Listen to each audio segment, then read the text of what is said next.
नमस्कार। आप देख रहे हैं खबर प्याली और मैं हूं आप लोगों के साथ श्रुति श्रीवास्तव। आज एक बार हम फिर लाइव सेशन कर रहे हैं, मुद्दा रोजगार का। क्योंकि जब आप पढ़ाई करिए सरकारी नौकरी के लिए, क्योंकि आज भी घरों में ये है कि भाई पढ़ लिख के हमें कलेक्टर बनना है, डीएम बनना है, डॉक्टर बनना है, टीचर बनना है। ये लगभग हर परिवार में ये बोला जाता है, बच्चों को ये सपना दिखाया जाता है। लेकिन अगर वही बच्चे जब शिक्षक बनने की सोचते हैं और पढ़ाई भी करते हैं, बीएड करें, बीपीएड करें, या फिर बीटीसी करें, या फिर सुपर टेट, टेट, तमाम एग्जाम ऐसे हैं अब आ गए हैं जिसको बच्चों को पढ़ के क्वालिफाई करना होता है। वो क्वालिफाई भी करते हैं, मेरिट पोजीशन भी लाते हैं, लेकिन उसके बाद भी भर्तियां जब नहीं निकलेंगी तो वो बच्चे कहाँ जाएंगे, वो विद्यार्थी, वो अभ्यर्थी कहाँ पर जाएंगे। आप सोच सकते हैं। योगी की गवर्नमेंट आने के बाद से, एक मिनट आप लोगों से होल्ड चाहूंगी क्योंकि हमारे साथ लगातार गेस्ट जुड़ रहे हैं। और योगी की गवर्नमेंट जब आई थी तो ये कहा गया था कि पिछली सरकारों ने जो कुछ भी किया हो, लेकिन हम उत्तर प्रदेश को उत्तम प्रदेश बनाएंगे और खासकर हम उन बेरोजगारों को, युवा बेरोजगार जो सड़क पर टहल रहे हैं, हम उन्हें रोजगार देंगे। लेकिन स्थिति अब उत्तर प्रदेश की ये हो चली है कि सिर्फ सरकारी लॉलीपॉप थमा दिया जाता है। अब क्या हो चला है कि जॉब की जंग जो है वो प्रदर्शन बन चुकी है, और सरकारी नौकरी जो है वो किसी के लिए भी उत्तर प्रदेश में वो सपना बन चुकी है। आज अपने हक की लड़ाई लड़ने के लिए लखनऊ की अगर हम बात करें तो कम से कम कुछ नहीं तो 12 संगठन ऐसे आज लखनऊ में एकत्रित हुए थे, अलग अलग जिलों से उत्तर प्रदेश के। उनकी सिर्फ एक मांग थी कि 2017 से जब से गवर्नमेंट इनकी आई है, आपने एक भी ना नई भर्ती निकाली है, ना पुरानी भर्तियों को आपने अपने 4 साल के कार्यकाल में पूरा किया है। आखिर ये लोग, बढ़ती उम्र का है सवाल है, पेपर लीक का सवाल है, नंबर गलत देने का सवाल है, कॉमन नंबर देने का सवाल है, गलत सवाल का है, अधिकारियों के जो लगातार वो बच्चों को झूठे आश्वासन देते हैं। आज तमाम सवाल ऐसे हैं जो आज हम इस माध्यम से सीधे सरकार से सवाल पूछेंगे कि आखिर क्यों इन अभ्यर्थियों को परेशान किया जा रहा है। चाहे वो शिक्षा मित्र हो, चाहे वो अनुदेशक हो, चाहे वो 22,000 के पीड़ित अभ्यर्थी हो, चाहे वो आरक्षण के हो, चाहे वो थर्ड लिस्ट के हो, शिक्षक वर्ग ऐसा है उत्तर प्रदेश में जो परेशान है। भर्तियां होने के बाद भी, पोस्ट खाली होने के बाद भी इनकी भर्तियां नहीं हो रही है। और आज हम सीधे इनके माध्यम से सरकार से सवाल पूछेंगे, और सरकार अगर इस वीडियो को देख रही है किसी भी तरीके से, तो इन अभ्यर्थियों का जवाब उसे अब देना ही पड़ेगा, देना ही पड़ेगा। और हमारे साथ इस डिस्कशन में तमाम लोग जुड़े हुए हैं। अभी हमें ज्वाइन करेंगे उमेश पांडे जी, जो कि जिला अध्यक्ष हैं लखनऊ के, और शिक्षा मित्र का पक्ष वो रखेंगे। हमारे साथ देवेंद्र पांडे जुड़ चुके हैं, जो कि 32,000 बीपीएड अनुदेशक के अध्यक्ष रहे हैं। बहुत बहुत स्वागत है देवेंद्र जी आपका। जो कि अनुदेशकों का क्या हाल है, 23 मार्च 2017 से जब से कोर्ट का फैसला आया है कि 32,022 पोस्ट होने के बाद भी ये बीपीएड के अभ्यर्थी क्यों उम्र की मार झेल रहे हैं और इनकी ज्वाइनिंग क्यों नहीं हो पाई है। और निधि हमारा पक्ष रखेंगे, हमारे साथ जुड़ी हुई है कि 1,37,000 2017 में जो शिक्षा मित्रों के समायोजन को रद्द किया गया था, उसमें बची हुई सीटें 22,000 को क्यों सरकार नहीं जोड़ रही है, जबकि कोर्ट का ये फैसला था कि 6 महीने में ये नियुक्तियां भरी जाए और 1,37,000 योग्य अभ्यर्थियों को उस पर भर्ती किया जाए ताकि वो नौनिहालों के भविष्य को उजाला करते हैं। बहुत बहुत स्वागत है हमारे साथ जुड़ने के लिए और अपनी अपनी दिक्कतों को सरकार तक पहुंचाने के लिए, कि कम से कम आज इस प्लेटफॉर्म के जरिए हम बता सकेंगे कि जो सोई हुई सरकार है, जो सोए हुए अधिकारी हैं, वो अब तो जाग जाएं, वरना रोजगार का माध्यम तो ये युवक अपनी तलाश करके ही रहेंगे। शुरुआत करते हैं सबसे पहले देवेंद्र जी आपसे, हमारे साथ जुड़ भी चुके हैं। एक सेकेंड उमेश जी, अभी हमारे साथ उमेश जी जुड़ेंगे। हो सकता है कुछ टेक्निकल इश्यू है, क्योंकि ऑनलाइन डिबेट आजकल हो रही है, स्टूडियो में हो नहीं रही है, तो नेटवर्क का इश्यू हो सकता है। ये भी एक सोसाइटी की, उत्तर प्रदेश की हकीकत है कि नेटवर्क का इश्यू, डिजिटल इंडिया की तरफ हम बढ़ रहे हैं, लेकिन नेटवर्क का इश्यू अभी भी हमारे पास है कि हम 1 घंटे डिबेट भी नहीं कर सकते हैं प्रॉपर। सबसे पहले हम देवेंद्र जी आपके पास रुख करेंगे और हम चाहेंगे ये जानना कि आप 2017 23 मार्च 2017 से 32,022 पोस्टों के लिए जो संघर्ष करते आए हैं, आपने गोरखपुर से लेकर लखनऊ तक धरना प्रदर्शन किए, लाठियां खाई, लेकिन उसके बाद भी आज अनुदेशकों का हाल क्या है उत्तर प्रदेश में? सबसे पहले तो मैं आपको और आपके चैनल को बहुत बहुत धन्यवाद देते हैं कि हमारे पीड़ा को, जो 1,54,000 हम लोग अभ्यर्थी हैं, उसको आपने अपने चैनल के माध्यम से एक आवाज दिया। उसके लिए हम लोग कोट कोट आपको धन्यवाद देते हैं। बताना मैडम ये चाहते हैं कि हमको शर्म आती है आज मुझे कि जो मैं महाराज योगी आदित्यनाथ का बहुत प्रिय और उनके बहुत सहयोगी में रहा हूं, और आज गोरखपुर से मैं नेतृत्व कर रहा हूं महाराज जी की अपने भर्ती के लिए। और आज जो हमारी भर्ती निकली थी, ठीक है, ये भर्ती पूर्ववर्ती सरकार ने निकाली थी, उसकी पीड़ा किसी बेरोजगार को नहीं होना चाहिए। हम बेरोजगार हैं, हम किसी पार्टी के या किसी के बंधुआ नहीं होते हैं, हम सिर्फ बेरोजगार होते हैं। मैडम अपनी भर्ती के बारे में थोड़ा बताना चाहेंगे संक्षेप में कि 19 सितंबर 2016 को हमारी भर्ती के बहुत संघर्ष के बाद एक विज्ञापन जारी हुआ था, जो 32,022 पद निकाला गया था। वो भी इसलिए निकाला गया था कि टोटल उच्च प्राथमिक विद्यालय में 46,000 पद है, मतलब विद्यालय हैं, जिसमें 30,000 अनुदेशक की पहले भर्ती हो चुकी थी। उसके बाद शेष बच्चे की भर्ती होनी थी, जिसपे माननीय अखिलेश यादव जी ने अपने शासनकाल में लास्ट में जाते जाते विज्ञापन द्वारा ये भर्ती उन्होंने निकाला था। उसके बाद ये शेड्यूल भी जारी हुआ 17 मार्च 2017 को। ये शेड्यूल जारी होती है कि हमारी काउंसलिंग वगैरह करा जाएगी। हमारी भर्ती सिर्फ मैडम सबसे बड़ी बात है कि सिर्फ मेरिट पे होनी थी, न कोई परीक्षा होना था, न कोई पेपर आउट होना था, न किसी प्रकार का कोई समस्या नहीं होनी थी। उसमें 4 अप्रैल 2017 को प्रथम काउंसलिंग होनी थी, 17 तारीख को उसमें द्वितीय काउंसलिंग होनी थी, और 23/4/2017 तक सबको नियुक्ति पत्र देना था। यह शेड्यूल में साफ जीओ में लिखा हुआ था। दुर्भाग्य कहिए या सौभाग्य कहिए, उसी समय महाराज जी का शासन चेंज होता है और गोरखपुर के माननीय मुख्यमंत्री योगी आदित्यनाथ का शासनकाल आता है। सरकार का एक प्रक्रिया होती है, उस प्रक्रिया के द्वारा कि सारी गतिमान भर्तियों को रोक के 90 दिन में जांच कराया जाए। हम उनका स्वागत करते हैं, लेकिन जांच 90 दिन नहीं, आज 4 साल 5 साल बीतने जा रहा है। आज इस जांच के दौरान कुछ अभी तक नहीं हुआ। उसके बाद हम लोग जब काफी प्रयास किए तो फिर अपनी भर्ती को हम लोग डूबता हुआ देख के माननीय न्यायालय में शरण लिए, और न्यायालय से हम लोग को प्रथम आदेश मिलता है 3/11/2017 को। स्पष्ट उसमें आदेश होता है कि इनकी भर्ती न्याय प्रिय है और इनकी भर्ती होनी चाहिए। मैडम हम आपके माध्यम से मुख्यमंत्री और शासन में ये बात पहुंचाना चाहते हैं कि किसी भी समस्या का, कोई भी समस्या हो, जब उसका विवाद होता है तो उसका समाधान न्यायालय में होता है। जो न्यायालय हमारी भर्ती को स्पष्ट ये लिख दिया, इनकी भर्ती न्याय संगत है, इनकी भर्ती होनी चाहिए। और मेरी भर्ती मैडम जो भी निकला था उसमें कैबिनेट में पास हुआ था, न्याय वित्त आय सब जगह से पास होने के बाद ये भर्ती निकाली गई थी। तो आज अगर न्याय संगत अगर कोर्ट ने कह दिया, तो अब हम किससे इसको वेरीफाई कराएं कि हमारी भर्ती सही है।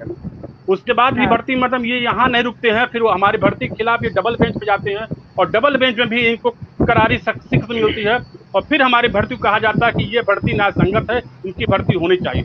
माननीय अखिलेश यादव जी ने एक बहुत सही काम किया था कि 100 बच्चे एनसीईआरटी की, ये बार बार आरोप लगाते हैं कि एनसीईआरटी का उसमें मानक है कि 100 से नीचे अनुदेशक नहीं रखे जाते हैं।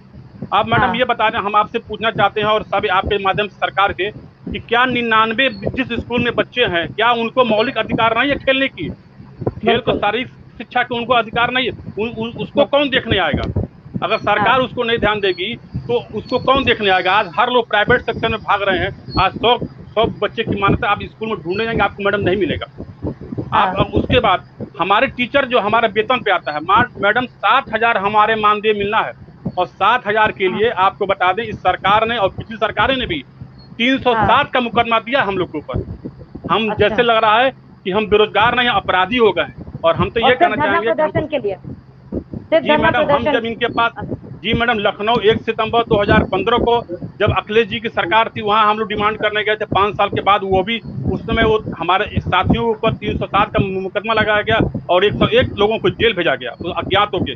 उसके बाद माननीय मुख्यमंत्री गोरखपुर में भी हम लोग अपनी डिमांड पे आए, वहाँ भी लाठीचार्ज और मुकदमा 7 CLA तक संगीन धाराएं लगाई गई। अब बताइए मैडम, हम अगर शिक्षक हैं, शिक्षक के ऊपर अगर अपनी डिमांड मांगने जाएंगे और उसके ऊपर उनको मांग तो नहीं पूरा करेंगे और नहीं तो मुकदमा ला दिया जाएगा। ये किसी भी सरकार के लिए ये बहुत निंदनीय कार्य है कि बेरोजगारों के ऊपर मुकदमा जो लावा जा रहा है। लाठी चार्ज कराते हैं वो ठीक है, अगर हम कोई तोड़ फोड़ करते हैं तो आप अनुशासन का पालन करने की करें, लेकिन इतनी संगीन मुकदमा लगाने का क्या मतलब। दूसरी बात मैडम आपसे ये कहना चाहते हैं, सबसे बड़ी बात कि हाई पावर कमेटी बनाई गई थी हम लोग की भर्ती को, हमारी मांग को लेके हम यहाँ से लेके लखनऊ तक और गोरखपुर से लेके पूरा हम लोग डिमांड की, कोई ऐसा एक शख्स नहीं बचेगा आपको उंगली पे गिना दे, शिक्षा मंत्री, शिक्षा सचिव, मुख्यमंत्री, उप मुख्यमंत्री, कोई ऐसा शख्स नहीं मिलेगा। यहाँ तक कि मैं राष्ट्रीय खेल मंत्री से भी मैं इस संबंध में मिल चुका हूँ।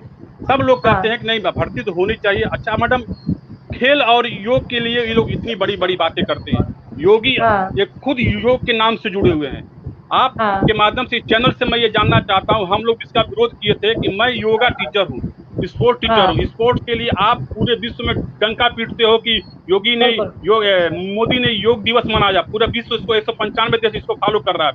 आपके गृह जनपद में बेरोजगार रोड पे घूमते हैं, सड़क पे नारेबाजी करते हैं, एक दिन की आप योग दिवस मना के, वो भी 1 घंटे का आप अधिकारियों को बैठा के योग मनाते हैं। ये कौन सा शिक्षा और कौन सी आप पद्धति देना चाहते हैं? जब योग स्पोर्ट टीचर बाहर घूम रहे हैं, उसके बाद भी आप उस चीज को भर्ती नहीं करते हैं। और रही बात महाराज जी की, महाराज जी हम लोग को सिखाते थे कि आप अन्याय के खिलाफ आवाज उठाओ, चाहे सत्ता किसी की भी हो। आज महाराज जी के मैं अगुवाई होके मैंने जो सीखा है, इसलिए मैं हमेशा जितना विरोध गोरखपुर में हुआ है पूरे प्रदेश में नहीं हुआ मैडम। हर बार जब से मुख्यमंत्री हुए, मैं दिल्ली में था शपथ ग्रहण में, मैं वहां से फ्लाइट से आया था उनके शपथ ग्रहण में, इतनी हमको खुशी हुई थी। और आज उतनी ही दुख है कि पूरा शासनकाल निकल गया और महाराज जी आज तक आपके सचिव ने आपके आदेश का पालन नहीं किया। कोई ऐसा जगह नहीं है जहां मैंने महाराज जी को विरोध नहीं किया। विरोध का मतलब ये था कि उनको अपनी मांग के लिए मैंने बैनर नहीं दिखाया, उनसे डिमांड नहीं किया। जनता दरबार में मैडम, मैं चूंकि मैं गोरखपुर से हूँ, जब लगता है मैं तब पहुंच जाती हूँ, मेरा एक पहचान बन गया है कि मैं समझ गई। देवेंद्र जी ये बताइए कि हाई पावर कमेटी बनाई गई, आप लोग लगातार प्रदर्शन करते आए, 307 का मुकदमा भी दर्ज हो गया, लेकिन 1,54,000 जो शारीरिक शिक्षक को नियुक्ति देने की बात थी वो अभी अटकी हुई है, उसका कोई भी जोड़ नहीं निकल के आया। आपको कहाँ लगा कि पेच कहाँ पे फंसा है? अधिकारियों ने खेल किया कि क्या हुआ? मैडम आप सब लोग जानती है कि अधिकारी ही सचिव के माध्यम से है, कोई भी मुख्यमंत्री हो उनका सारा कारोबार सचिव बताते हैं, हर विभाग की जानकारी वही बताते हैं कि सर इसमें क्या करना चाहिए, क्या इसमें नहीं करना चाहिए। सचिव के द्वारा हमारे भर्ती में उनको ये गुमराह किया गया कि ये एनसीईआरटी के खिलाफ है। एनसीईआरटी का मानक है कि 100 बच्चे जहाँ रहेंगे वहाँ अनुदेशक रखे जाएंगे। उसके खिलाफ अगर पूर्ववर्ती सरकार ने जनहित में अगर वो भर्ती 99 बच्चों को ध्यान में रखते हुए और हमारे संघर्ष को लगातार को ध्यान में रखते हुए अगर वो भर्ती कैबिनेट में पास कराई है, तो कैबिनेट किसी व्यक्तिगत आदमी का नहीं होता है, वो सरकार का होता है, जिसमें न्याय और सचिव और वित्त आय सारा फंड पास होने के बाद ये मतलब होता है। उसमें शिक्षा मंत्री बैठते हैं, न्याय के लोग बैठते हैं, उसमें कोई लोचा नहीं होता। फिर भी अगर ये आप भर्ती हमारी रोक रहे हैं, क्या आरोप लगाते हैं कि एनसीईआरटी की मान्यता नहीं है। आप जो सबसे बड़ा न्यायालय है, न्यायपालिका बड़ी, वहां भी आपने आरोप लगाया और माननीय न्यायालय ने आपके आरोप को खारिज कर दिया कि ये कोई मतलब नहीं होता है। आपने विज्ञापन निकाला है तो विज्ञापन निकाला, उनसे पैसा लिया, उनकी भर्ती करनी चाहिए। न्याय संगत आदेश मैडम एक मिनट हमारे एक नहीं, 2 नहीं, 3 आर्डर है। हाई कोर्ट का आर्डर लेके हम लोग सड़क पे भीख मांगते हैं, गोरखपुर में से लेकर लखनऊ तक हम लोग पैदल घूमते हैं और ये सरकार हमारे खिलाफ सुप्रीम कोर्ट में मुकदमा लड़ रही है। एक बेरोजगार के खिलाफ अगर सरकार खड़ी हो जाए तो बेरोजगार क्या कर लेगा मैडम? कौन सी लड़ाई वो लड़ पाएगा? बिल्कुल सही बात है। वही मैंने कहा कि सरकारी आपको को आश्वासन दिया जाता है जब प्रदर्शन करते हैं, जब जंग लड़ने के लिए, रोजगार की जंग लड़ने के लिए, जब शिक्षा निदेशालय या लखनऊ में पिकअप भवन के सामने या विधान सभा के सामने और या मुख्यमंत्री आवास के सामने जब अपनी मांग को उठाने के लिए ये अभ्यर्थी पहुंचते हैं, तो जितनी तादाद में ये अभ्यर्थी नहीं जुट पाते हैं, उतनी तादाद में तो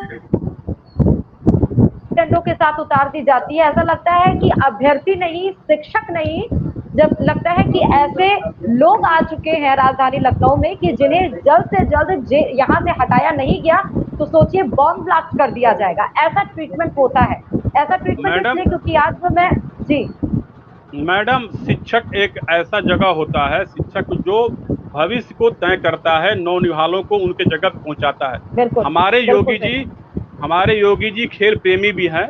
यहाँ गोरखपुर में नाग पंचमी में दंगल कराते हैं। मेरे पिताजी उसमें रेफरी बन के उसमें रहते हैं। मैं आपको बता दूं, ये भी वो उसमें भी शामिल होते हैं। मैं उनको व्यक्तिगत जानता हूँ। लेकिन आप मेडल चाहते हैं, कुश्ती में मेडल चाहते हैं, वर्ल्ड कप में मेडल चाहते हैं, लेकिन आपने ये नहीं सोचा कि जो स्कूलों में बच्चे अगर नहीं खेलेंगे, शुरू से अगर उनका शारीरिक विकास और क्षमता नहीं बढ़ेगी, तो आप मेडल कहाँ से लाएंगे?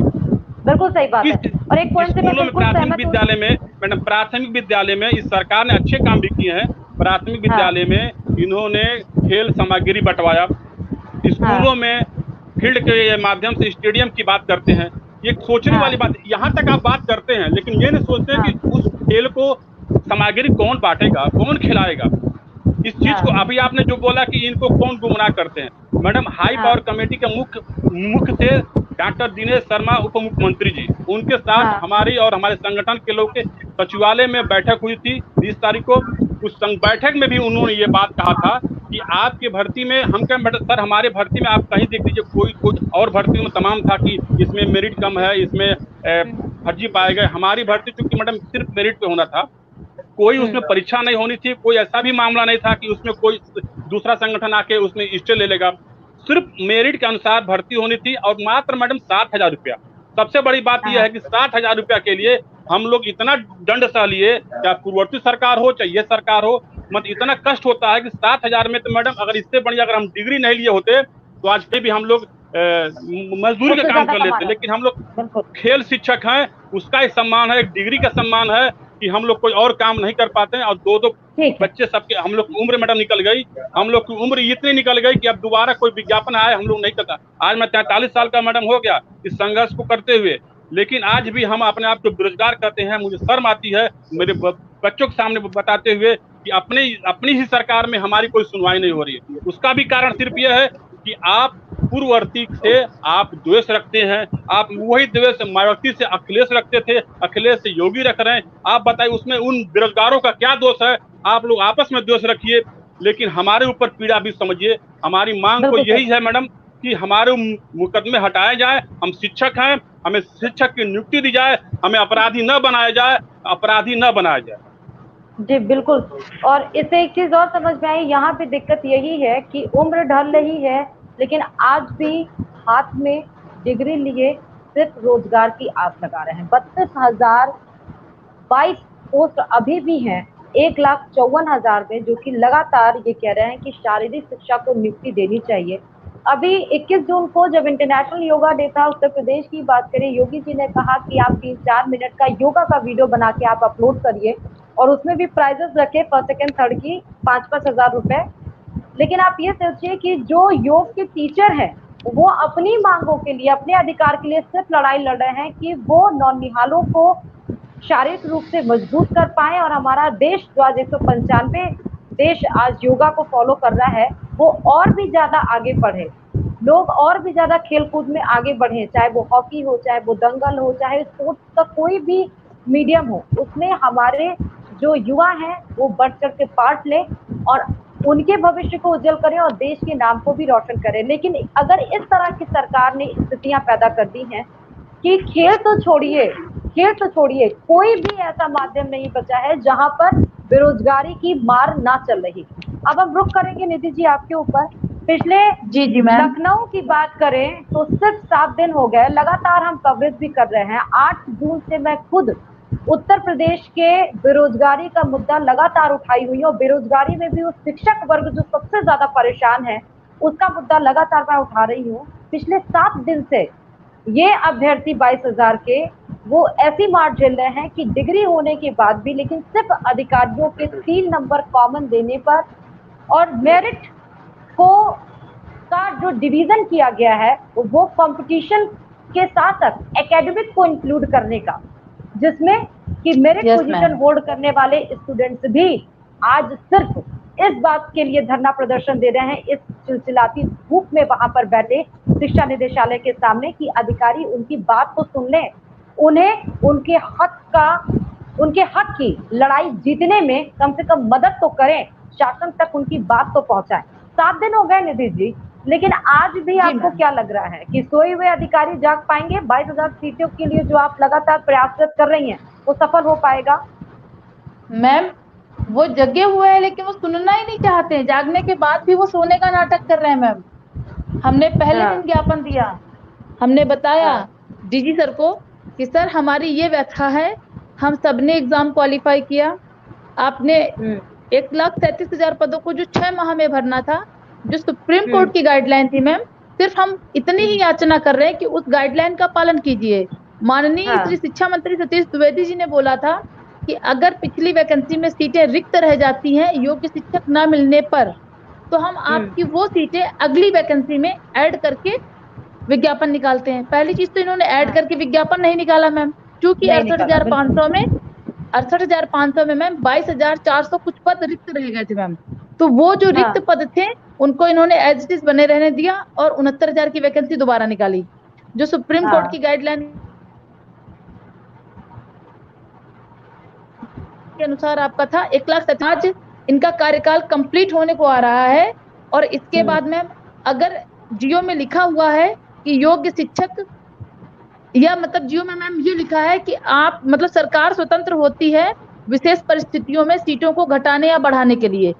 68,500 में योग्य शिक्षक नहीं मिले, आपको योग्य शिक्षक नहीं मिले। और मैं बताना चाहती हूँ 68,000 में इन्होंने मानक कट ऑफ रखा था 60 प्रश्न और 67 प्रश्न क्वालिफाई कराने का, ये मानक इनका था 68,500 में। और मैम 69,000 जो वैकेंसी इन्होंने निकाला उसमें इन्होंने मानक कट ऑफ रखा 90 प्रश्न और 97 प्रश्न।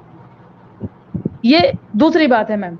इसके बाद मैम जब 68,500 के योग्य शिक्षक ना मिलने की वजह से, और 68,000 में मैम बीएड को शामिल नहीं किया गया था, 69,000 में 2011 के बाद बीएड को मौका दिया गया और बीएड ने, बीटीसी ने, शिक्षा मित्र ने, डीएलएड ने, सबने अपनी जी तोड़ मेहनत की और अपनी योग्यता प्रदर्शित की और उस हाईएस्ट कट ऑफ से भी ज्यादा नंबर लाके अपने आप को योग्यता में आगे पायदान पे खड़ा किया। इसके बाद भी मैम कई तरह की अनियमितताएं होना और मैम पेपर आउट होना, ये तो यूपी गवर्नमेंट का एक आम काम हो चुका है। और मैम हर बार पेपर ऐसा, मतलब शायद ही कोई पेपर हो मैम जो आउट ना होता हो। 2 घंटे पहले सेंटरों में पेपर पहुंच गया, हर बच्चे के फोन पर, हर बच्चे के फोन पर पेपर पहुंच गया मैम। 500-500 रुपए में पेपर बिकने लगा मैम।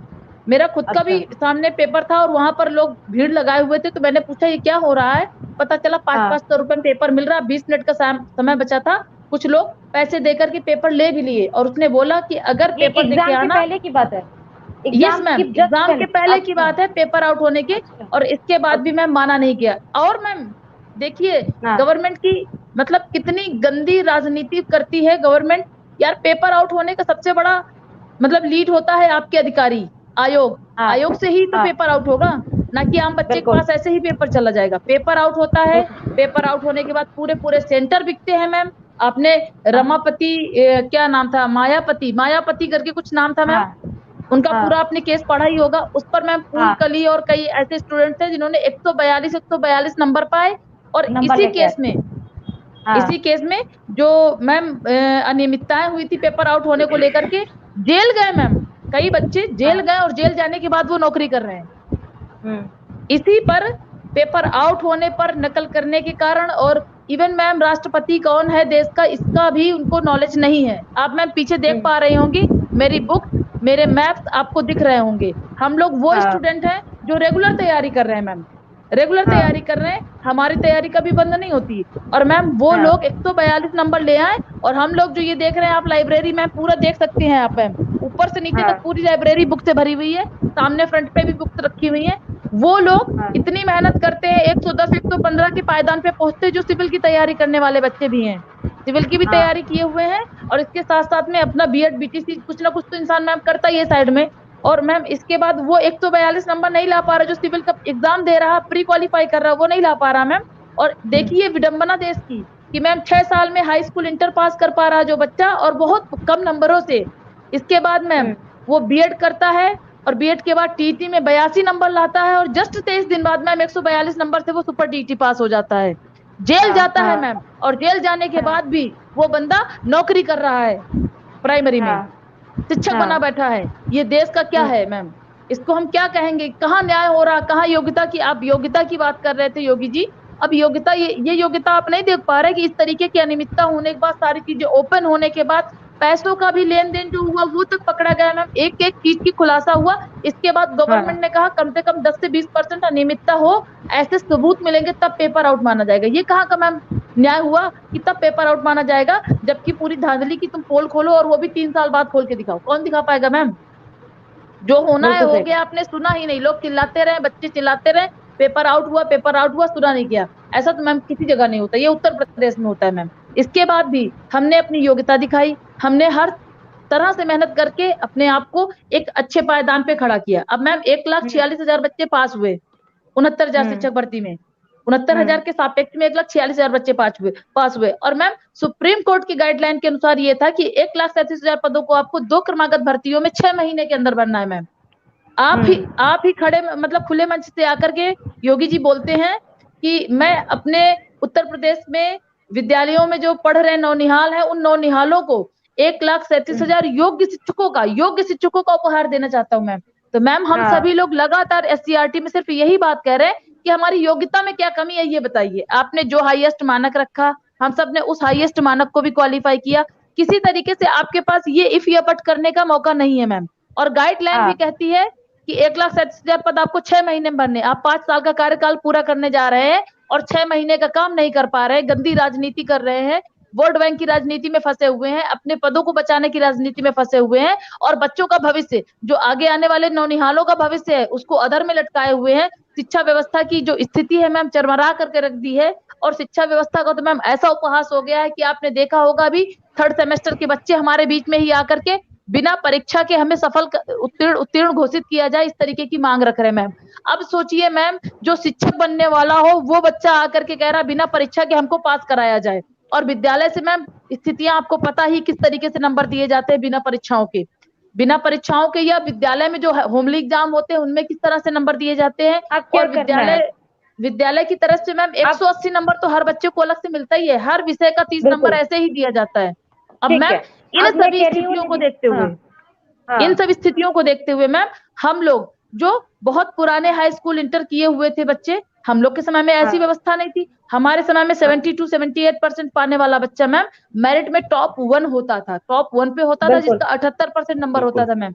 आज 97% वाले बच्चे को आप उठा करके देखिए, अपना नाम, अपने पूरे परिवार का नाम हिंदी इंग्लिश में नहीं लिख पा रहा है।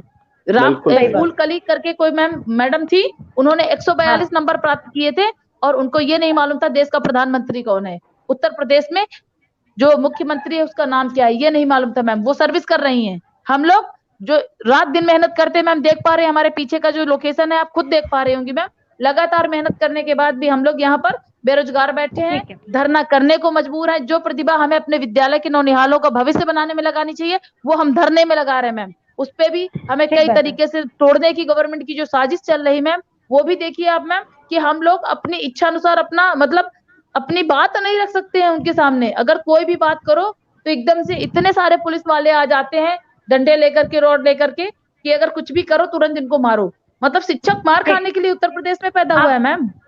अब क्या करना है? अब आपने क्या सोचा रिद्धि जी कि 22,000? हमारा लगातार धरना चल रहा है, हम अपनी बात को लगातार कह रहे हैं, और मैम वहां से उठेंगे तभी जब तक कि गवर्नमेंट हमें ये आश्वासन नहीं देती है आकर के कि हम इन 1,37,000 पदों को आप सभी योग्य शिक्षकों से भरेंगे। इन सीटों पर मैम सिर्फ और सिर्फ हमारा अधिकार है। जो हम 2 वैकेंसी में बैठे स्टूडेंट हैं, जिन्होंने भी क्वालिफाई किया है वो एग्जाम, उन्हीं बच्चों का अधिकार है। और मैम हम हमारा हक लिए बगैर वहां से नहीं उठेंगे। ठीक है। अब आप ये देखिए कि इस डिस्कशन में मात्र उत्तर प्रदेश के 3 वर्ग को आज मैंने सम्मिलित किया है। Yes ma'am. ये वर्ग है एक बीएड स्टूडेंट का, जिनको 2011 से चांस ही नहीं दिया गया। बसपा की सरकार गई, सपा की सरकार गई और बीजेपी की सरकार है। 3 सरकारें बदली और 3 सरकारों में ये इनकी स्थिति जब की तस ही है। कोई बदलाव नहीं। और हम परिवर्तन की बात करते हैं, तो परिवर्तन की बात हम किस तरीके से करते हैं? हमारे साथ उमेश जी भी जुड़ गए हैं। उमेश पांडे जी, बहुत बहुत स्वागत है उमेश जी हमारे साथ डिस्कशन में। धन्यवाद धन्यवाद धन्यवाद। ये जिलाध्यक्ष लखनऊ की और ये अपना पक्ष रखेंगे शिक्षा मित्रों की। शिक्षा मित्रों की थोड़ी सी कहानी मैं आप लोग को बता दूं थोड़ा सा। 1999 का वो दौर था जब मुख्यमंत्री कल्याण सिंह थे और जब 40 बच्चों पे एक शिक्षक रहता था। शिक्षा की स्थिति वो उसकी हालत थी शिक्षा की कि जहां पर तमाम स्कूल थे लेकिन पढ़ाने वाला शिक्षक सिर्फ एक था। मैंने आपको बताया कि 40 स्टूडेंट पे सिर्फ एक शिक्षक था।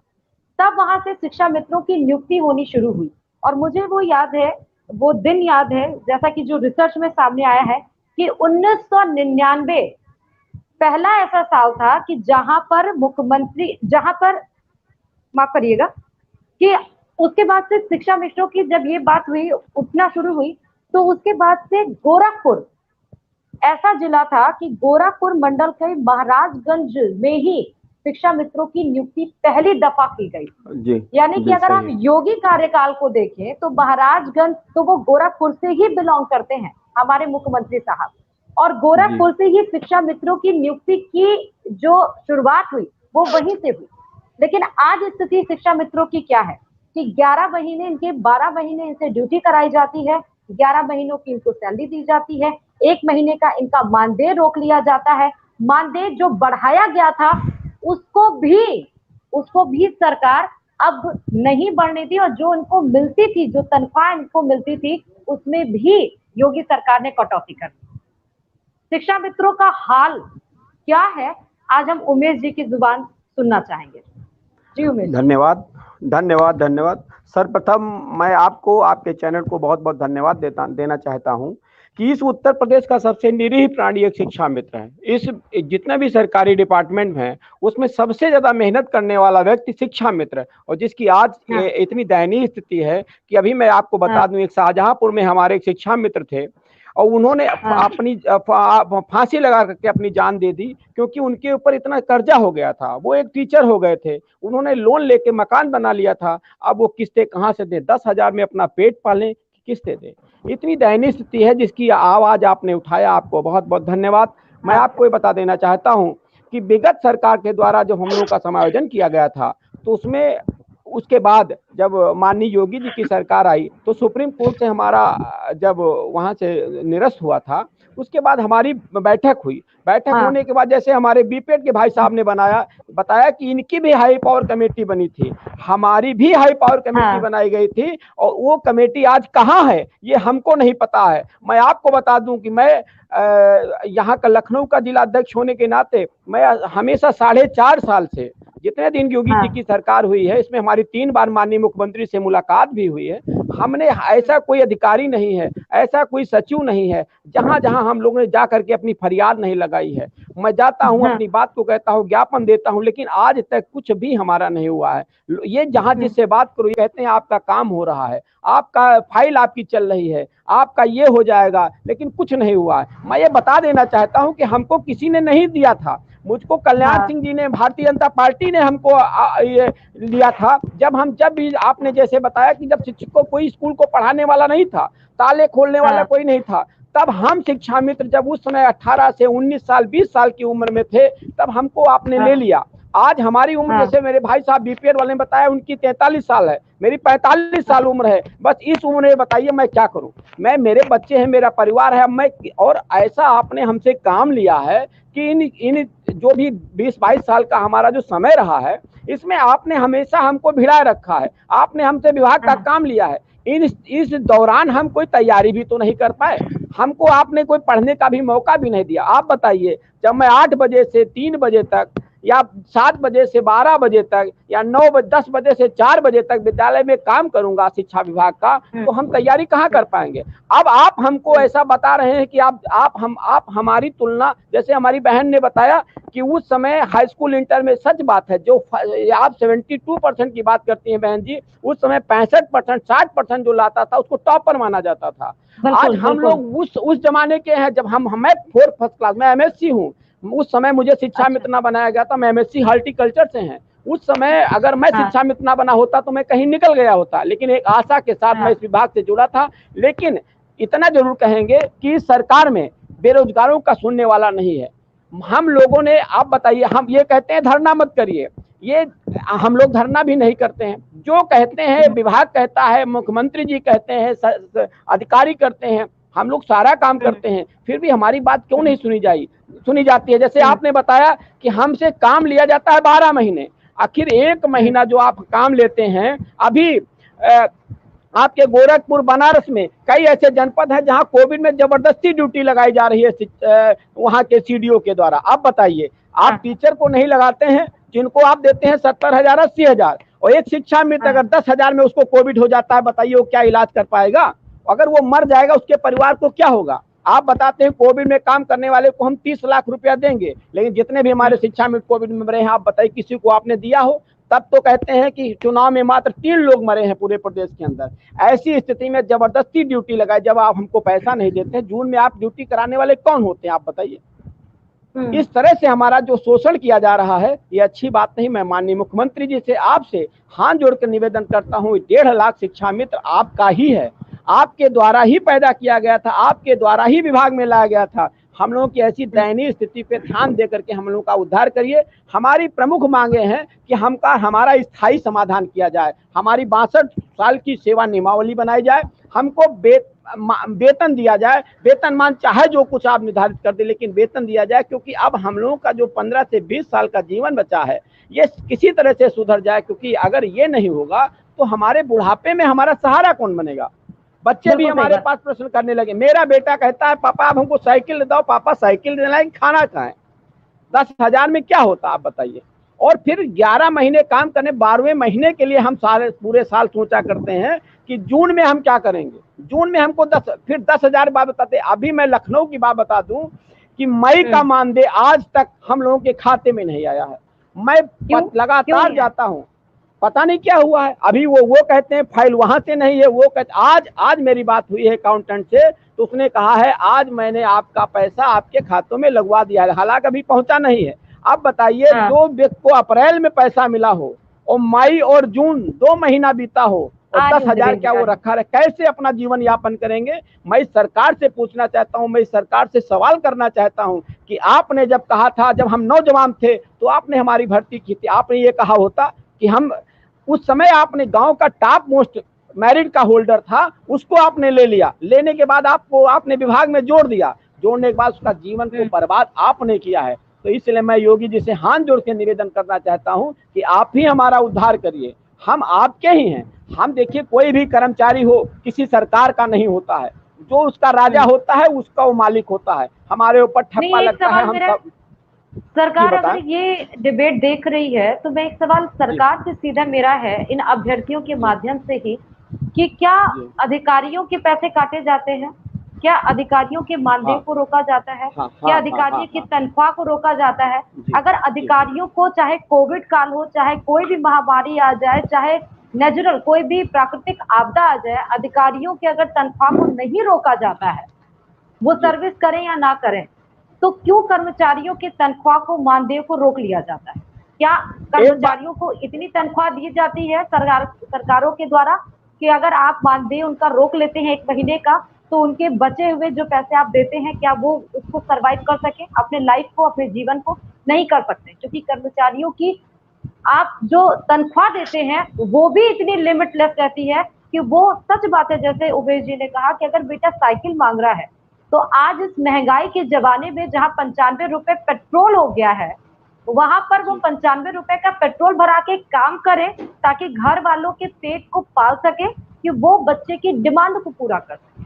तो एक पिता अपने बच्चे की डिमांड को जब नहीं पूरा कर पाता होगा, तो आप उस पिता के दर्द को भी नहीं समझ सकते, मैं यहाँ बैठे भी नहीं समझ सकती, और शायद ये दर्द वो अधिकारी और सरकार भी नहीं समझती। देवेंद्र जी, 1 सेकंड आपके पास आती हूँ। जी उमेश जी।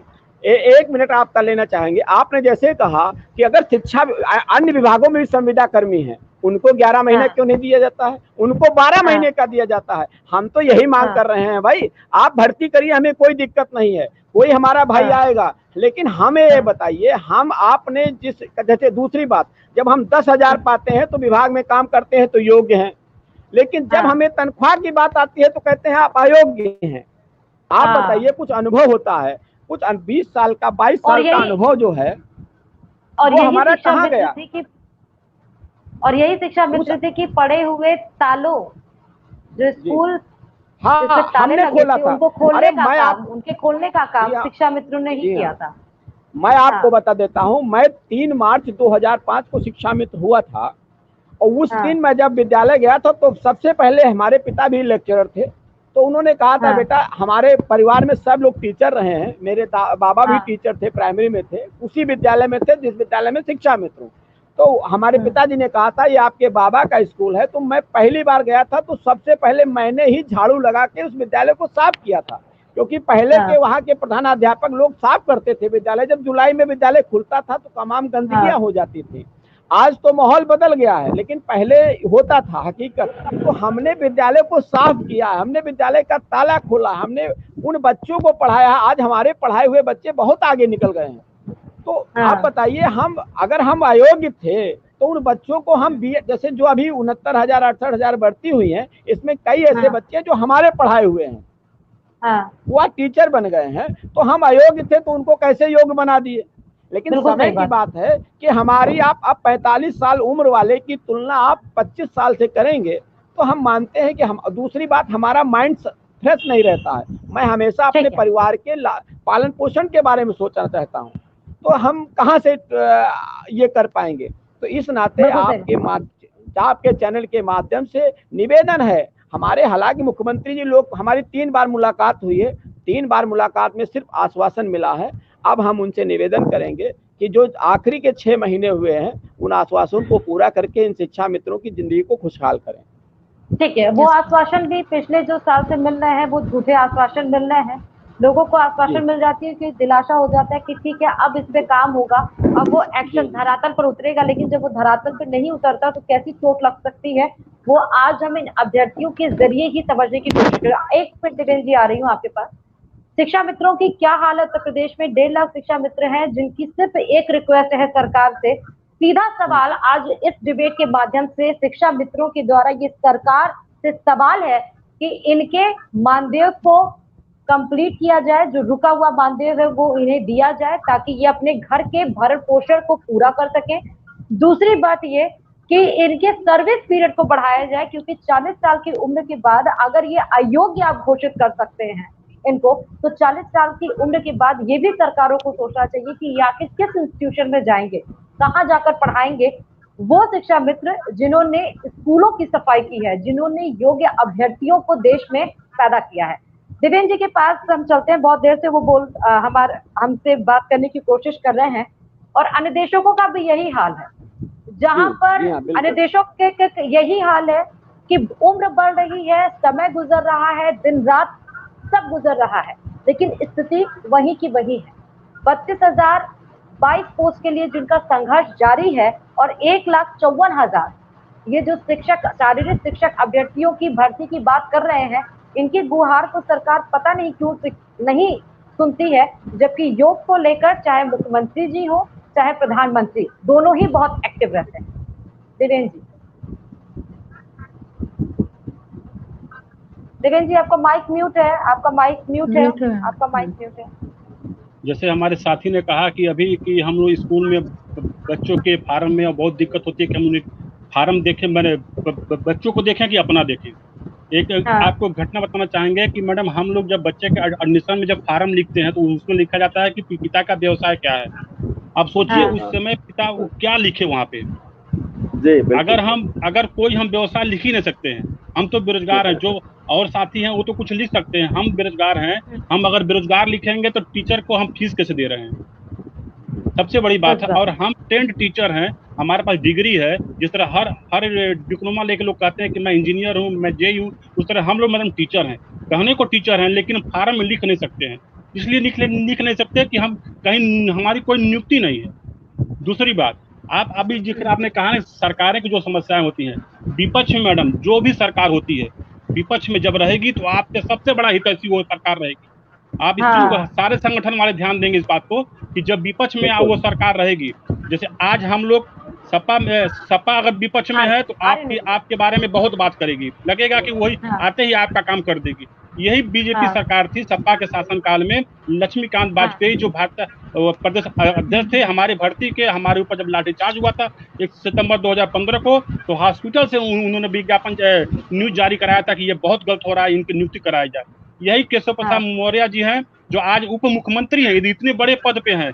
ये लोकसभा में इनका वीडियो मैं आपको भेजूंगा, आज का वीडियो भी खुलेआम हमारी मांग को, भर्ती की मांग के लिए ये संसद में हमारी बात को उठाए थे कि इनकी बेरोजगारी की पीड़ा बहुत है, इनकी भर्ती होनी चाहिए। और आज वही दो लक्ष्मीकांत वाजपेयी दिन है, लेकिन केशव प्रसाद मौर्य आज उप मुख्यमंत्री हैं, उनसे मिलने के बाद आज उनको सांप सूंघ गया है। मुझे ये कहते हुए शर्म आ रही है कि इतने बड़े पद पे हैं आप, ये कैसे कर लेते हैं। और आज वही सपा जब हमारे ऊपर लाठीचार्ज, आज सपा के क्या है, हमारी भर्ती जब यहाँ पे रद्द की जाती है तो माननीय मुख्यमंत्री पूरे अखिलेश यादव ने ट्वीट करके कहा कि मैं इस भर्ती को लेकर सुप्रीम कोर्ट जा रहा हूँ। आज 4 साल हो गए, उनका भी सुप्रीम कोर्ट में कोई मतलब नहीं है।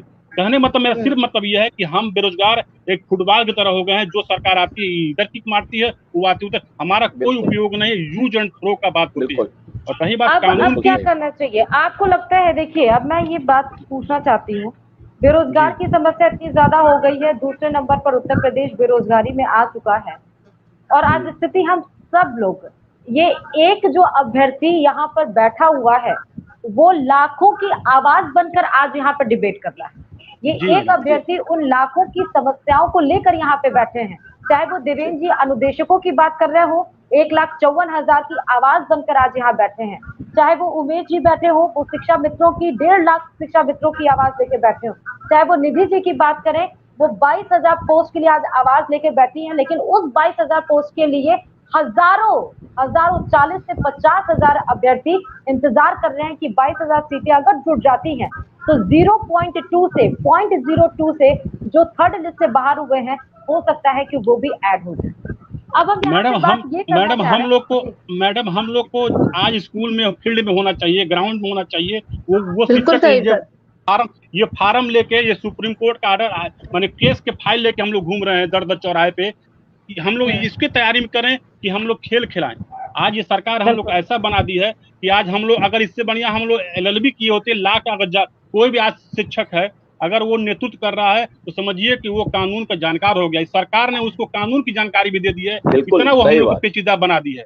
आज हम कुछ नहीं जानते थे, लेकिन आज हम ये जान गए कि सिंगल बेंच क्या होता है, डबल बेंच क्या होता है, कोर्ट ऑफ कंटेम्प्ट क्या होता है। डिग्री के बाद हम खेल टीचर हैं, हमारे हाथों में क्रिकेट और बॉल होना चाहिए, तो हमें ये फाइल दे दी गई है सरकार के, हाँ, तो कि आप हमसे लड़िए। अब बताइए मैडम, सबसे बड़ा समस्या ये है कि आप जब प्रदेश के मुखिया हैं, अब आप अगर कानून का पालन नहीं करते हैं तो हमसे कैसे उम्मीद करते हैं कि आम जनता उस कानून का पालन कैसे करेगी। ये सबसे बड़ा सवाल ये है इस सरकार से, है कि आपको आदर्श बनना पड़ेगा, कम से कम न्यायपालिका का तो पालन करिए। अब मैं जानता हूं मैडम, मुझे सुप्रीम कोर्ट के आदेश में भी, मैं आपसे स्पष्ट करता हूं, मुझे कोई विश्वास नहीं, अगर आदेश हमको वहां मिल भी जाती है, अगर सरकार की मंशा नहीं होगी तो वो भी भर्ती नहीं करेगी, क्योंकि जब हाई कोर्ट का ऑर्डर नहीं मान रहे हैं तो सुप्रीम कोर्ट का ऑर्डर क्या होता है, कोर्ट तो कोर्ट होता है। और माननीय मुख्यमंत्री योगी आदित्यनाथ के बारे में आप पूरा प्रदेश देख रहा है, देश देख रहा है कि ये अपना एक लॉ एंड ऑर्डर चलाते हैं। इनके ऊपर अगर इनके मन में होगा तो होगा, नहीं तो कोई कानून आपके सामने है, आप सब कुछ देख रही हैं, इसे पूरा प्रदेश देख रहा है कि ये अगर चाहेंगे तो आप कानून मानेंगे, नहीं तो ये नहीं मानेंगे। हम आज आपके माध्यम से ये अपील करना चाहते हैं सरकार से, अपनी एक सबकी समूह की एक मांग है कि पहला मांग कि हम बेरोजगारों के, आपको कुछ नहीं करना महाराज, अभी भी आपसे उम्मीद है, क्योंकि आपने प्रदेश में बड़ा, बाहर के काम में बहुत बड़ा काम किया है, लेकिन घरेलू काम भी बहुत जरूरी है। आज बेरोजगारी सबसे बड़ा पीड़ा है, देश प्रदेश में आपका बहुत नाम है, बहुत आपसे उम्मीद है, लेकिन जहां मूलभूत जरूरतें हैं वहां आप फेल हो रहे हैं।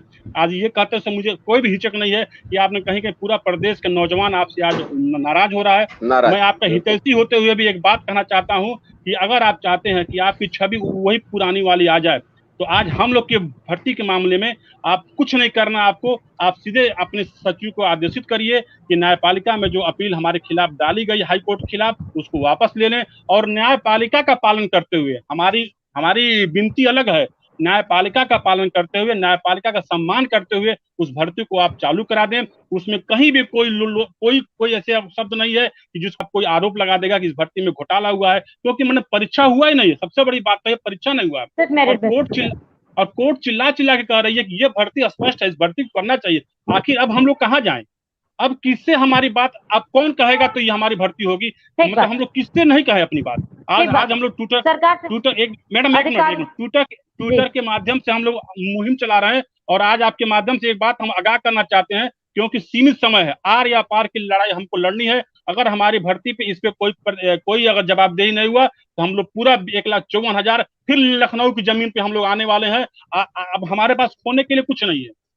जेल भी हो गए, लाठीचार्ज भी हो गए, मुकदमा भी हो गए। अब हम लोग करो या मरो के लिए तैयार हैं, और जल्दी ही लखनऊ की सरजमी पे फिर हम लोग बीपीएड वाले आने को तैयार हैं मैडम, अगर हमारी ये मांग नहीं मानी जाती है। ठीक बात है। अब यहाँ पे स्थिति आप देखिए ये है कि जो बेरोजगार जो है वो प्रदर्शन कर रहा है, और ये सिर्फ 1 साल के प्रदर्शन नहीं है, 2017 से जब से गवर्नमेंट बनी है तब से ये प्रदर्शन ही कर रहे हैं।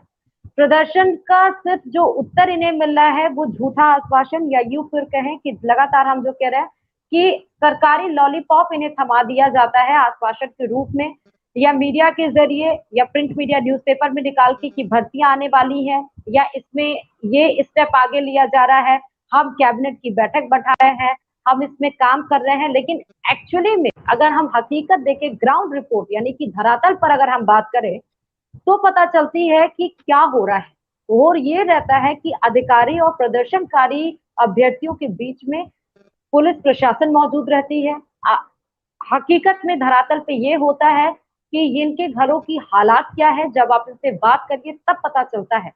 इतना दर्द है कि हम रिपोर्टिंग करते टाइम हम अपने आप को कंट्रोल नहीं कर पाते हैं, हमारे आंख से भी आंसू छलक जाते हैं कि जब हम इनके घरों की स्थिति देखते हैं कि क्या बीत रही है 2017 से लेकर 2021 के बीच में।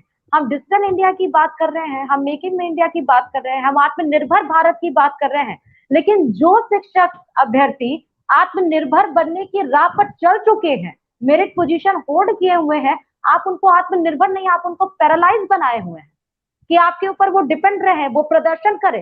तो ये पैरालिसिस की, ये जो पैरालाइज का जो आपने एक मूवमेंट तैयार कर दिया है, उसको तोड़ना भी तो चाहिए कि एक संगठन आप पैरालाइज का खड़ा कर देंगे, उसको तोड़ेंगे नहीं निधि जी।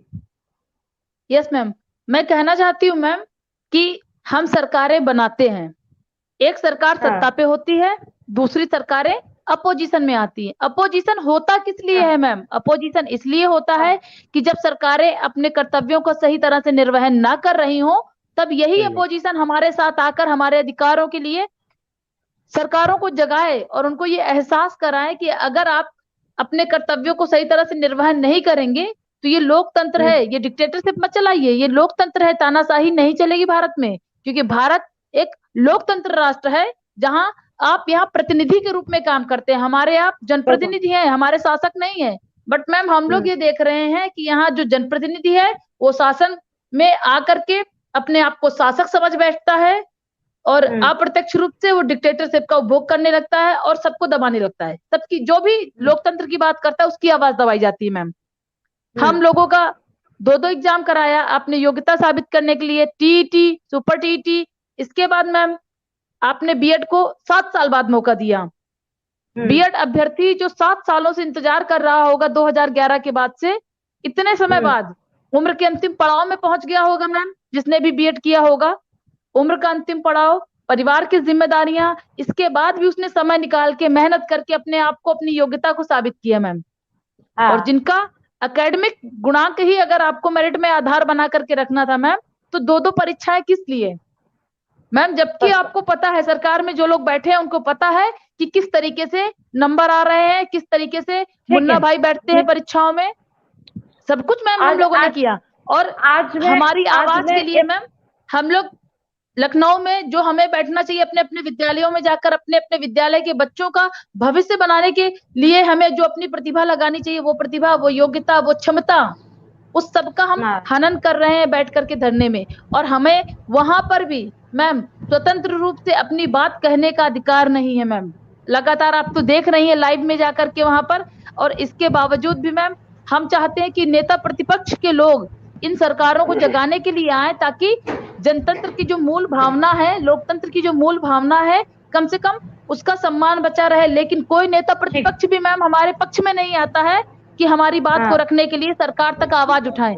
आज वो सरकार में बैठे हैं, कल आप बैठेंगे, परसों कोई और बैठेगा। तो प्रतिपक्ष का काम ही होता है कि हम सत्ता पक्ष की जो कमियां हैं उनको उजागर करें और उनको ये बताएं कि अगर आप ये कमियां नहीं सही करेंगे तो आगे चल के आपकी सत्ता डगमगा जाएगी। जो आप सिंहासन में बैठे हैं, वो कहते नहीं कि जब जब युवा बोलेगा सिंहासन भी डोलेगा, तो मैम सिंहासन भी डोलेगा। योगी जी को भी ये सोचना चाहिए कि आप स्वयं बोल रहे थे एबीपी न्यूज पर जाकर के, आपने खुले मंच पे बोला कि 1,37,000 शिक्षकों को हमें नियुक्त करना है, योग्य शिक्षकों को नियुक्त करना है, लेकिन हमारे उत्तर प्रदेश में योग्य शिक्षक नहीं है। कुछ लोग बैठ करके धरने करते हैं कि हमें बिना परीक्षा के हमारा सेमेस्टर क्वालिफाई कराया जाए, लेकिन हम लोग तो मैम सिर्फ इतनी मांग कर रहे हैं कि हम सब क्वालिफाइड स्टूडेंट हैं। सुप्रीम कोर्ट की गाइडलाइन का सम्मान करें और सम्मान करने के साथ साथ 1,37,000 वो पद जो 6 महीने में भरने थे, एक कार्यकाल पूरा होने तक कंप्लीट करें और हम सब योग्य अभ्यर्थियों को नियुक्ति दें। आज इस मंच के जरिए, इस डिबेट के जरिए आज बेरोजगार युवाओं ने सीधे सरकार को ललकारने की कोशिश की है कि अगर सरकार को बनाने की ताकत ये युवा उत्तर प्रदेश की रखती है तो सरकार को गिराने की भी ताकत ये युवा। अगर बेरोजगार युवाओं को रोजगार नहीं मिला तो हालत ये होगी कि वो इच्छा मृत्यु की तरफ वो बढ़ने के लिए तैयार है। आप सोचिए कि जो शख्स, अगर उमेश जी वो शख्स जिसने तैयारी की हो, जिसने लगातार मेहनत की हो, लाखों की कॉम्पिटिशन्स में वो बैठा हो, नंबर लेके आया हो, कंपटीशन क्वालिफाई किया हो, लेकिन उसके बाद भी उसके हाथ में लेकिन जॉब ना आई हो, कैसा लगता होगा उमेश जी? जी बहुत आपने बहुत सही बात की। जब मैं पढ़ता था उस समय मैं ये सोचता था कि मेरा एक सपना था, उस सपने को इस विभाग में आकर के इस नौकरी को करके मेरा चकनाचूर हो गया। जैसे भाई साहब ने कहा कि यही वो योगी आदित्यनाथ जी हैं, यही माननीय मुख्यमंत्री जी हैं। जब ये सांसद हुआ करते थे, हम लोगों का धरना, एक गोरखपुर में धरना चल रहा था, माननीय मुख्यमंत्री जी उसमें आए थे और उस धरने में इन्होंने, उसका ऑडियो भी है, मैं आपको ऑडियो दे दूंगा। उस ऑडियो में माननीय मुख्यमंत्री जी ने कहा था कि आपकी मांग जायज है, आप शिक्षा मित्र ही विद्यालय को खोलते हैं और आप अपने आंदोलन को धार दीजिए और मैं दिल्ली में जा करके आपकी मदद करूंगा। माननीय प्रधानमंत्री जी, इनकी रैली बनारस में थी, उस रैली में माननीय प्रधानमंत्री जी ने कहा था कि शिक्षा मित्रों की जिम्मेदारी मेरी है। मैं तब यहाँ पे सपा की सरकार थी, उन्होंने कहा उत्तर प्रदेश सरकार से मैं बात करूंगा और आपको न्याय दूंगा।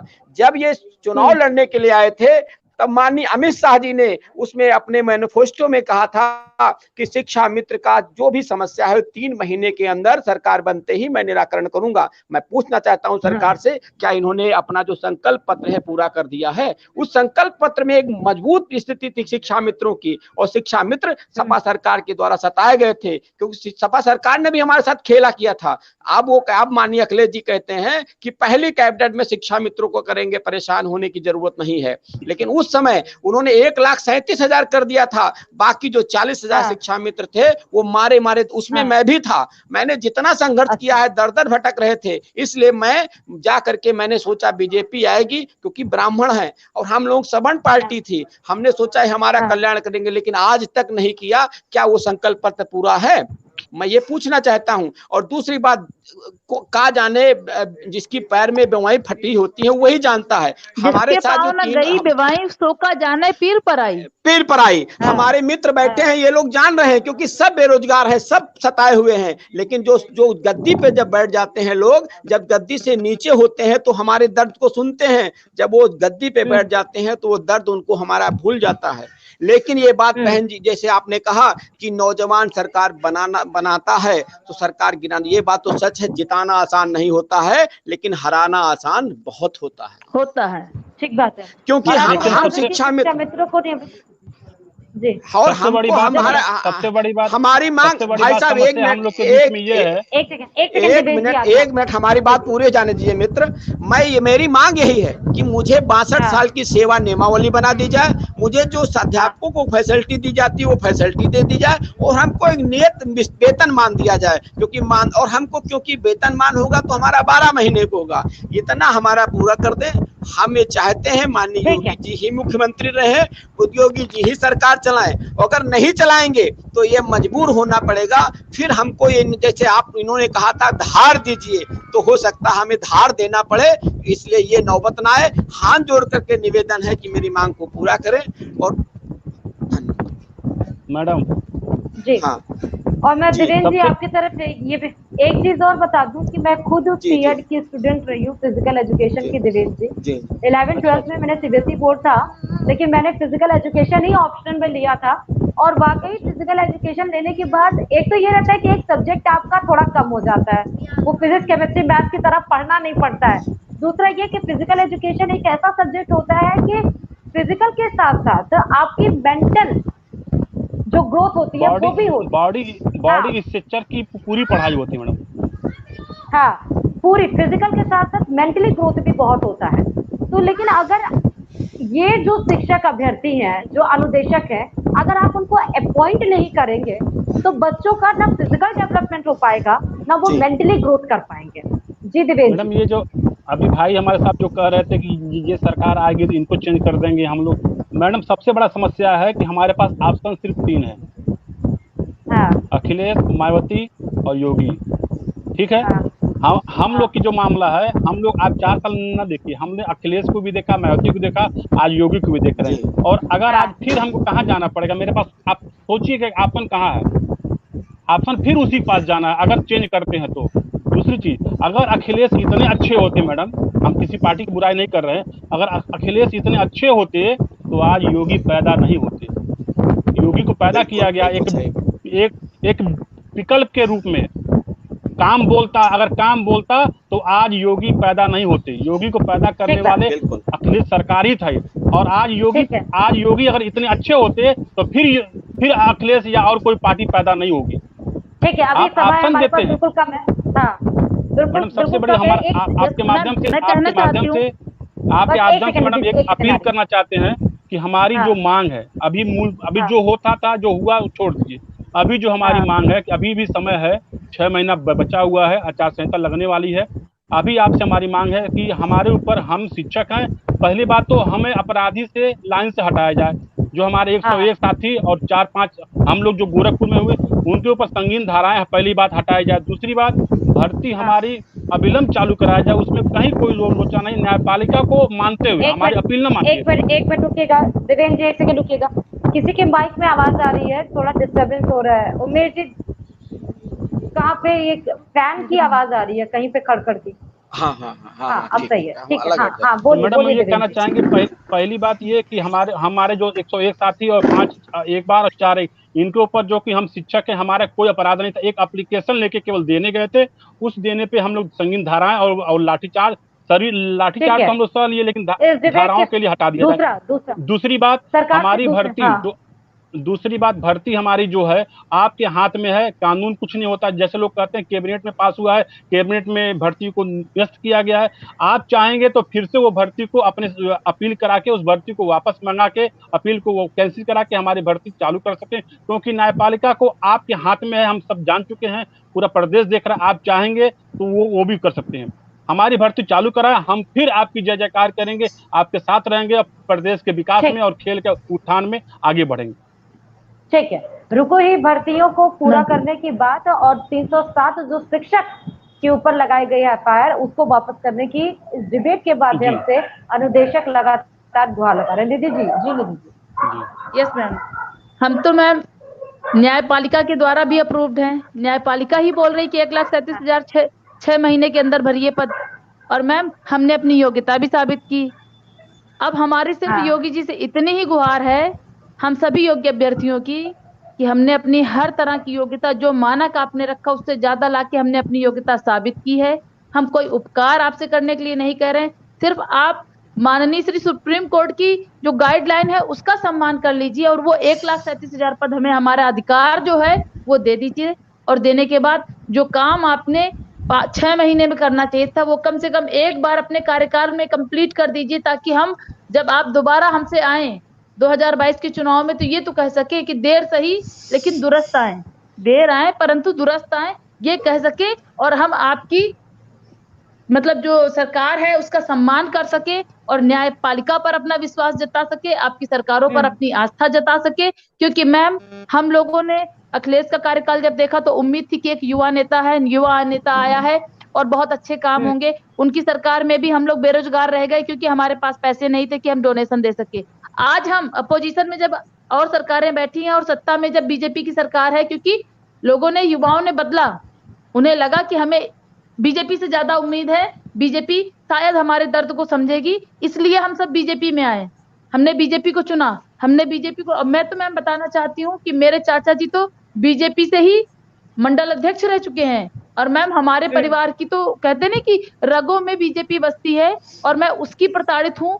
और हमने तो अपनी जिंदगी में मैम जितने संघर्ष देखे हैं सरकारों की वजह से, वो मैं कह नहीं सकती हूँ। लगातार किताबों में ही घुसी रही, अपनी जिंदगी का कोई भी सुख नहीं देख पाई, लेकिन अब एक सम्मानजनक स्थिति जीने की हक रखती हूँ मैम। और हम ये भी कहना चाहते हैं मैम कि हमारे बहुत सारे ऐसे साथी हैं जो मैम जब ये वैकेंसी 2018 में आई थी तब वो 38-39 साल की उम्र में थे। आज मैम वो अपनी उम्र का अंतिम पड़ाव भी क्रॉस कर चुके हैं, उन्हें आगे मौका भी नहीं मिलना है। उन्होंने अपनी जी तोड़ मेहनत करके एग्जाम निकाला है मैम। हमने हर तरह की योग्यता साबित की है।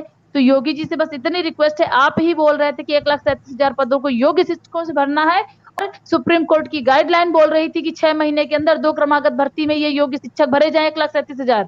तो मैम योगी जी अपना कार्यकाल कंप्लीट करने के पहले हम सबको नियुक्ति देके जाए, ये हम उनसे अपेक्षा करते हैं, ये हम उनसे निवेदन करते हैं। हम सभी शिक्षक बंधु, हम सभी बीएड वाले, हम सभी बीटीसी वाले सिर्फ इतना ही निवेदन कर रहे हैं कि हमारी ये पुकार आप सुनिए, इसको अनसुना मत कीजिए और हमारी ये जो गुहार जो हम SCERT में लगा रहे हैं उसको अनदेखा मत कीजिए मैम। ठीक है, ओके। आज इस डिबेट के माध्यम से सरकारों को सीधे यहाँ पर जगाने की कोशिश की गई है और सवाल सिर्फ इन लोग का यही है, चाहे अनुदेशक हो चाहे शिक्षा मित्र हो। उमेश जी लास्ट 20 सेकंड आपके पास है, हमें डिबेट फिनिश भी करना है। जी उमेश जी। मैं आपके माध्यम से, इस चैनल के माध्यम से माननीय मुख्यमंत्री जी से ये कहना चाहते हैं कि ये जब से हमारा समायोजन निरस्त हुआ है तब से लगभग 4 से 5 हजार शिक्षा मित्र डेथ हो गई है, वो काल के गाल में समा गए हैं। उनके परिवार का भी ध्यान रखते हुए, क्योंकि जो भी है वो अपने घर का, जैसे हम हैं, हम अपने घर के हम ही जिम्मेदार व्यक्ति हैं। अगर उसके बाद हमारे पास कुछ हो जाएगा तो अगला परिवार को कौन देखेगा। तो इस चैनल के माध्यम से उनसे कहते हैं, उनका भी ध्यान रखते हुए और हम लोगों की जो मांगे हैं, मैंने आपसे बता दिया 62 साल की नियमित सेवा नियमावली बना दी जाए, हमारा वेतन मान दिया जाए और सारी फैसिलिटी दे दी जाए। हम भाजपा के हैं, भाजपा के रहेंगे, भाजपा का ही गुणगान करेंगे। आपको बहुत बहुत धन्यवाद। साथी हमारे जो जुड़े सबका बहुत बहुत धन्यवाद। सबका योगी सरकार करें और फिर माननीय मुख्यमंत्री जी मुख्यमंत्री बने। बहुत बहुत धन्यवाद। यही हमारी आशा और विश्वास है। जी मैम, हम भी ये कहना चाहते हैं कि हम सबका कल्याण करें योगी जी। हमारी मांगे जायज है, हम सबकी जो जायज मांगे हैं उनको पूरा करें, उनको अनसुना ना करें और दोबारा से अपना कमल खिलाएं। हमें कोई वो नहीं है मैम इनकी सरकारों से, बस हमारी इतनी रिक्वेस्ट है कि हम योग्य अभ्यर्थियों का कल्याण हो। देवेंद्र जी लास्ट कमेंट। मैडम हम गोरखपुर के हैं, सोचिए हमें कितना तकलीफ होता होगा जब हमके इनका विरोध करना पड़ता होगा। जो इनके साथ, हम इनके साथ हर लाठी इनके आंदोलन में साथ रहते हैं, लेकिन ये पीड़ा बहुत बड़ी पीड़ा है और 1,54,000 साथियों की पीड़ा है। बस मेरा मतलब एक ही बात कहना है कि आप अपने सचिव को भ्रम में मत रहिए, आप स्वयं उस फाइल को मंगाइए और आदेश करिए कि जो अपील हम लोग के खिलाफ किया गया सुप्रीम कोर्ट में उसको वापस लें और आदेशित करें कि न्यायपालिका हाई कोर्ट का आदेश का पालन करके हमारी भर्ती को चालू करा दें और जो हम लोग ऊपर संगीन धाराएं हैं उसको हटा दिया जाए। ठीक है उमेश जी। मैं माननीय मुख्यमंत्री जी जिस दिन चाह जाएंगे, जिस समय चाह जाएंगे, हम सबकी समस्या का हल हो जाएगा। उसमें सचिव या जो भी, क्योंकि मैं शासन से बहुत नजदीक टच होके देखा हूँ। माननीय मुख्यमंत्री जी खाली सोच ले, मुख्यमंत्री जी खुद नहीं चाह रहे जी बिल्कुल, कहीं कुछ ना कुछ है जरूर, लेकिन मैं चाहता हूं कि किसी तरह से हम लोगों का सबका कल्याण कर दें। हम उनके हैं, रहेंगे। और आपका बहुत बहुत धन्यवाद, आपने हम गरीबों का बात को उठाया, इसके लिए बहुत बहुत धन्यवाद। आप मैम योग्यता कर रही पुकार, मैम योग्यता कर रही पुकार। योगी जी सुनो, हम सबकी जो भी मतलब तकलीफें हैं, इन सबको तकलीफों को सुनो और ये योग्यता पुकार कर रही है। हम सभी 1,46,000 जो क्वालिफाई स्टूडेंट हैं वो पुकार कर रहे हैं। 1,46,000 की पुकार सुनिए। योग्यता कर अरे रही पुकार मैम, योग्यता पुकार कर रही, सारे लोग पुकार कर रहे हैं, सबकी पुकार सुनी जाए, योग्यता की भी सुनी जाए, हम सबकी सुनी जाए। जितने भी मैम मैं ये सब पुकारे तो कर रहे हैं, न्याय संगत मैम, जितने भी न्याय संगत बातें हैं उन सबको कंप्लीट न्याय करें। संगत ये सबकी बात, योग्यता और जो भी न्याय संगत मुद्दे हैं सब पुकार ही कर रहे हैं, वो एक व्यक्ति पुकार नहीं कर रहा है, सब लोग। मैं सपोर्ट करती हूँ कि मैम ये लोग अब इस उम्र में कहीं नहीं जा सकते हैं, इनकी कम से कम जो काम करने के लिए जो योग्यता है, इनकी 62 वर्ष उम्र करनी चाहिए, एज में इनको पढ़ाना चाहिए। ये नहीं है कि 40 साल बाद आप निकाल के बाहर कर दें इनको एज इट इज। जिनको आपने पहली चीज तो आपने गलत तरह से भरा, ये आपकी गलती थी ना कि इनकी गलती, आपने गलत तरह से भर के इनके फ्यूचर को खराब किया। तो इनको जो भर्ती न्यायपालिका से पास होके आई है, न्यायपालिका से उसको कोई नहीं काट सकता, वो तो न्याय संगत है ही, आप उसको फॉलो करें या ना करें। ठीक है, ठीक है। अब मैं आपको बता दूं कि इस डिबेट के माध्यम से सीधे सरकार तक बात पहुंचाने की कोशिश आज अभ्यर्थियों ने की है, चाहे वो अनुदेशक हो, चाहे शिक्षाविद हो, चाहे 22,000, चाहे फिर ये न्यू वैकेंसी यानी कि नई भर्ती के जो बच्चे डिमांड कर रहे हैं या जो धरना प्रदर्शन कर रहे हैं, और भी ऐसी तमाम भर्तियां हैं, चाहे वो रेलवे की हुई, पुलिस की हुई, डॉक्टर्स की हुई, नर्सेस की हुई, जो उत्तर प्रदेश में भर्तियां नहीं निकली है 2017 से, और वो बच्चे प्रदर्शन लगातार करते आ रहे हैं। तो जिंदगी जो अब इनकी हो चुकी है वो जंग में ना बीते, जंग वैकेंसी यानी कि रोजगार की जंग के प्रदर्शन में ना बीते, इनकी जिंदगी कोर्ट के चक्कर लगाने में ना बीते, इनकी जिंदगी बड़े हुए ट्रक या पेपर लीक्ड या कॉमन नंबर्स में ना बीते। इसीलिए आज भी सवाल सिर्फ भविष्य का है कि कल का भविष्य इनका कैसा होगा, और इसको लेकर ये लगातार इंतजार कर रहे हैं और गुहार लगा रहे हैं। इस डिबेट के माध्यम से आप सबको बता दूं कि हमने मुहिम रोजगार के लिए चला रखी है खबर प्याली ने, इसलिए हर सोमवार, मंगलवार, बुधवार और बृहस्पतिवार हम अलग अलग सेगमेंट रखेंगे। हम सोमवार को शिक्षा मित्रों के दर्द को रखेंगे, जिसमें आधे घंटे का डिबेट हम लाइव करेंगे। साथ ही मंगलवार हम अनुदेशकों की बात को रखेंगे, बुधवार हम 22,000 सीटों की बात को रखेंगे, और बृहस्पतिवार को हम नए रोजगार के लिए आवाज उठाएंगे, ताकि हम खबर प्याली उत्तर प्रदेश के वो तमाम बेरोजगारों के सेगमेंट की आवाज बनकर उभरे और आप लोगों की समस्याओं को सरकार तक पहुंचाए, और सरकार आपकी समस्याओं को सुनकर उसका निदान जरूर करे। सभी अभ्यर्थियों का हमारे साथ जुड़ने के लिए बहुत बहुत धन्यवाद। धन्यवाद, आपको भी बहुत बहुत धन्यवाद। परिवार की तरफ से आपको बहुत धन्यवाद, आपको चैनल को धन्यवाद, पूरे शिक्षा मित्रों की तरफ से आपको बहुत बहुत धन्यवाद। जी मैम, हम सभी योग्य अभ्यर्थियों की तरफ से आपको धन्यवाद, और हमारी बस पुकार को आप ऐसे ही बनाए रखिए। आपने हमारा बहुत सहयोग किया है, हम आपको तहे दिल से अपने सारे साथियों की तरफ से आभार व्यक्त करते हैं मैम। नहीं, बिल्कुल, ये तो मेरा ये मेरी ड्यूटी है, और सरकार तक आवाज पहुंचाने का पत्रकारिता का ही ये उद्देश्य है। इसे पत्रकारिता हमने की कि ताकि आप जैसे लोगों की हम आवाज बन के सरकार तक पहुंचे। बहुत बहुत शुक्रिया आप सबका जुड़ने के लिए। किसी और खबर के साथ, किसी और मुद्दे के साथ आपके बीच हाजिर होंगे, तब तक के लिए।